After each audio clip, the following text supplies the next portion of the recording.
Hello কি কৰি আছা? মই মাত্ৰ আহিলোঁ ডিউটিৰ পৰা, ছাৰৰ লগত গৈছিলোঁ ডিউটিৰ পৰা আহি অলপ ফ্ৰেছ হৈ পেলাই বহি আছোঁ। তুমি কি কৰি আছা? বাবু মইনাহঁতক কি গাব তই আনিলা? সিহঁতে ফূৰ্তি কৰি আছে, বজাৰ কৰে বুলি ন?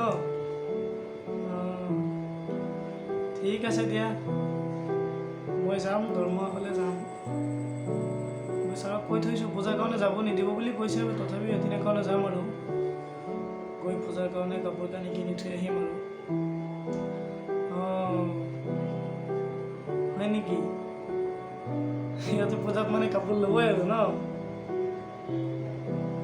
ঠিক আছে দিয়া, দৰমহা হ'লে মই যাম, অলপ বজাৰ চজাৰ কৰি থৈ আহিম পূজাৰ কাৰণে। ঠিক আছে দিয়া, ৰাখিছোঁ দিয়া। তুমি আহিলা? আহিলোঁ। দৰমহা উঠাই আনিছা নে না কি যাব লাগিব আকৌ? নাই, লৈ আহিলোঁ একবাৰে।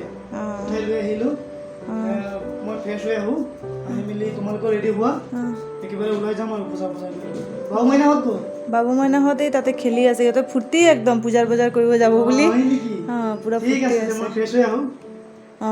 ঠিক আছে হ'ব। হ'ল নে তোমালোকৰ ওলাই কৰি? নাই হোৱা নাই। মোৰ ওলাই হৈ গ'ল, ব'লা। কিয় ওলোৱা নাই এতিয়া? নাই মই নাযাওঁ। কিয়? বহা। কিয় নোযোৱা কোৱাচোন? নাই মই নবহোঁ। তুমি যে দৰমহা যে উঠাই যে আনিছা, কেইটকা বজাৰ আনিছা ইয়াতে এতিয়া? সেয়া কিয় সুধিব লাগে? বজাৰ পাতি আনি নাই, তুমি তোমাৰ দুখখিনি মোক বুজিব নিদিয়া কেতিয়াও। এতিয়া খালি বজাৰ কৰিলে হ'ব নেকি? দোকান বাকী পাব ৩,০০০ টকা, যোৱা মাহৰ ১,০০০ টকা দিয়াই নাই, আৰু এইবাৰ হৈ গ'ল ২,০০০ টকা। আকৌ কাৰেণ্ট বিল আহি গৈছে লগতে। তাৰপিছত টিউশ্যন ফিজ দিবইতো লাগিব, দুৰ্গা পূজাৰ বতৰ, নিদিলেও কিমান বেয়া হ'ব কথাটো।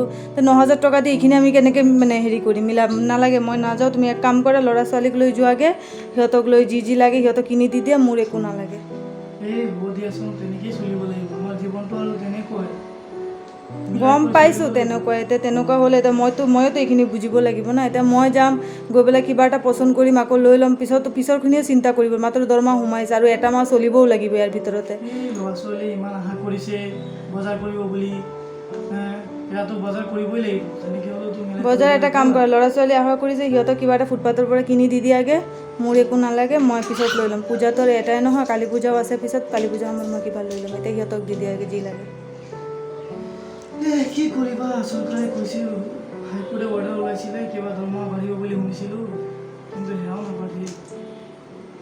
হ'ব দিয়া, মোৰ একো নালাগে। এতিয়া পিছৰখিনিও চিন্তা কৰিব লাগিব না। দৰমহা দি দিছে, এতিয়া পিছততো আকৌ চলাটোও চিন্তা কৰিব লাগিব। এতিয়াও 30 দিন বাকী আছে, এই 30 দিন কেনেকৈ চলিম পিছত নহ'লে?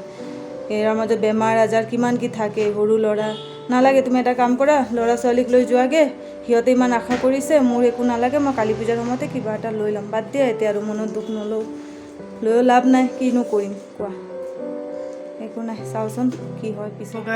শুনিলে, এজন গৃহৰক্ষী বাহিনীৰ জোৱানৰ কিমানখিনি ঘাত প্ৰতিঘাতৰ ভিতৰত তেওঁলোকৰ জীৱন যাপন কৰি আছে। প্ৰতিজন গৃহৰক্ষী বাহিনীৰ জোৱানৰ এটা দুৰ্গা পূজা কিমান ফূৰ্তিৰ বতৰ চলি আছে, চবেই বজাৰ কৰিব।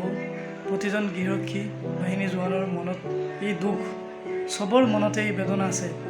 ঘৰত গৈছে ফূৰ্তি কৰি, ঠিকেই বজাৰ কৰিব, কিন্তু তেওঁলোকৰ যিখিনি দৰমহাৰ টকা আৰু যিখিনি বাজেট, তাৰ লগত এডজাষ্ট নহয় কেতিয়াও, বহুত কম হৈ যায়। বিন্দাকৈ চলিব লাগে, কিন্তু সেই দুখ ঘৰৰ মানুহক কেতিয়াও বুজিব নিদিয়ে, বাহিৰা মানুহকো বুজিব নিদিয়ে, তাৰ মাজতে মিলাই কৰি চলি আছে। তো গাইছ, আজি মই ভিডিঅ'টো বনাইছোঁ। বহুত মানুহে মোক ৰিকুৱেষ্ট কৰিছিলে যে এনেকুৱা এটা ভিডিঅ' বনাবৰ কাৰণে, গৃহৰক্ষী জোৱানৰ কাৰণে। চ' মই আজি এই ভিডিঅ'টো বনালোঁ। যদি কিবা ভুল ভ্ৰান্তি হয় ক্ষমা কৰিব, আৰু মোৰ চেনেলটো ছাবস্ক্ৰাইব কৰিব। ভাল লাগিলে লাইক কমেণ্ট কৰিব, যাতে এনেকুৱা ভিডিঅ' আৰু বনাই আপোনালোকৰ আগত দাঙি ধৰিব পাৰোঁ। Thank U.